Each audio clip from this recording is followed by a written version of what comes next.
दो बड़े रोचक विषय यहाँ कोई सभा में आए। एक ने तो आपको बुजुर्ग जो कार्यकर्ता थे उन्होंने आपको नसीहत दी कि आप दिल्ली जयपुर छोड़िए, बाड़मेर संभालिए, और दूसरा आपने कहा कि सक्रिय कार्यकर्ता है उनको चुनाव में आगे मौका मिले। तो इन दोनों चीजों को किस तरीके से देखते हैं? पिछले कुछ महीनों की बात करें तो बाड़मेर जैसलमेर में सोलर कंपनियों को लेकर, विंड को लेकर कई सारे धरने प्रदर्शन हो रहे हैं, नेता एक दूसरे पर कटाक्ष कर रहे हैं। आपके लोकसभा क्षेत्र आपकी पार्टी के एमएलए ने कहा कि बाड़मेर के जो नेता है वो जैसलमेर आकर के पंचायती कर लेते हैं, मुझे मेरी पंचायती देखने दो। ये सब किस तरीके से देखते हो? आजकल जो तमाम लोगों को परेशानी हो रही है, क्या उसमें लोग आपके पास आते हैं? कैसे देखते हैं? मनोज सिंह जी, आज बाड़मेर में सुनवाई करी, कल स्टडी में भी थे। किस तरीके से बाड़मेर में भाजपा कार्यकर्ताओं में जोश आपको नजर आ रहा है, क्योंकि आप जोश भरते हुए अभी यहाँ सभा में नजर आए हैं?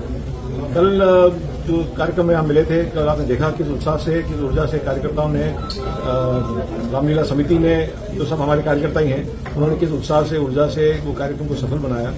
और आज एक अनौपचारिक बैठक हुई है जिला कार्यकारिणी के साथ, पदाधिकारी के साथ, अध्यक्ष जी सब यहाँ उपस्थित हैं। वो तो परिचय के हिसाब से भी थी और त्योहार के हिसाब से बैठक रखी हमने।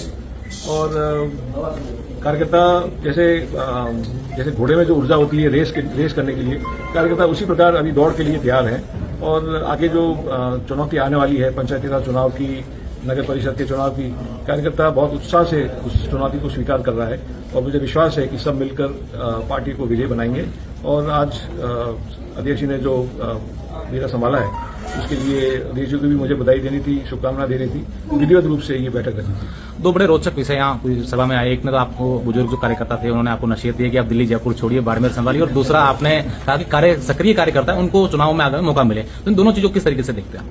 देखिए, जो हमारे वरिष्ठ हैं, जैसे आपने सुना, वरिष्ठ कार्यकर्ताओं ने मुझे वो अपनी भाषा में घोड़ावन दी है कि थोड़ा समय यहाँ देना चाहिए। वो तो मैं बात स्वीकार करता हूँ।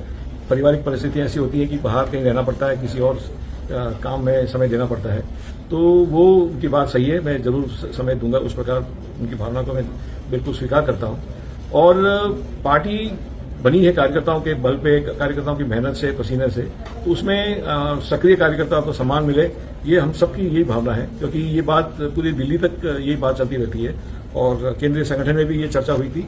और जब मैं वहां मिला था उस समय भी यही बात, मूल बात यही आती है कि अपना जो मूल कार्यकर्ता है उनका सम्मान मिलना चाहिए।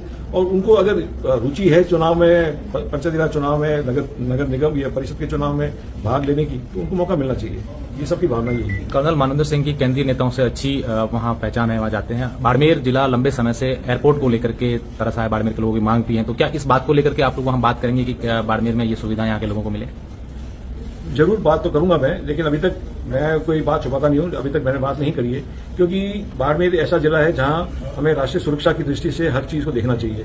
यदि आप power plant, Bhader power plant की बात करें, रिफाइनरी की बात करें, राष्ट्रीय सुरक्षा की दृष्टि से देखें तो उनको संभालना, कमर्शियल जो विमान है वो तो संभाल ही सकते हैं, लड़ाकू विमान ही संभाल सकते हैं। इसलिए प्राथमिकता एयरफोर्स की ही रहनी चाहिए। जब आवश्यकता पड़े फ्लाइट आने की, वो तो आती ही है। जैसलमेर इतना दूर नहीं है, 150 किलोमीटर तो जैसलमेर का एयरपोर्ट है, तो अगर जरूरत पड़े तो वहां भी सेवा मिलती भी है। परंतु प्राथमिकता राष्ट्रीय सुरक्षा की होनी चाहिए, ये मेरी सही भावना है। पिछले कुछ महीनों की बात करें तो बाड़मेर जैसलमेर में सोलर कंपनियों को लेकर, विंड को लेकर कई सारे धरने प्रदर्शन हो रहे हैं, नेता एक दूसरे पर कटाक्ष कर रहे हैं। आपके लोकसभा क्षेत्र आपकी पार्टी के एमएलए ने कहा कि बाड़मेर के जो नेता है वो जैसलमेर आकर के पंचायती कर लेते हैं, मुझे मेरी पंचायती देखने दो। ये सब किस तरीके से देखते हो? आजकल जो तमाम लोगों को परेशानी हो रही है, क्या उसमें लोग आपके पास आते हैं? कैसे देखते हैं? वो तो डेली ये विषय आता है, हमारे सामने आता है। और देखिए, देश की प्रगति के लिए कहीं न कहीं हमें कई बातें, कड़ी बातें भी स्वीकार करनी पड़ती है। अब चाहे ना चाहे, ये बात सही है कि हम यहाँ बैठे हैं, ये लाइट चल रही है, उसी ऊर्जा के कारण चल रही है। ऊर्जा तो चाहिए हमें। उसमें कहीं जो स्थानीय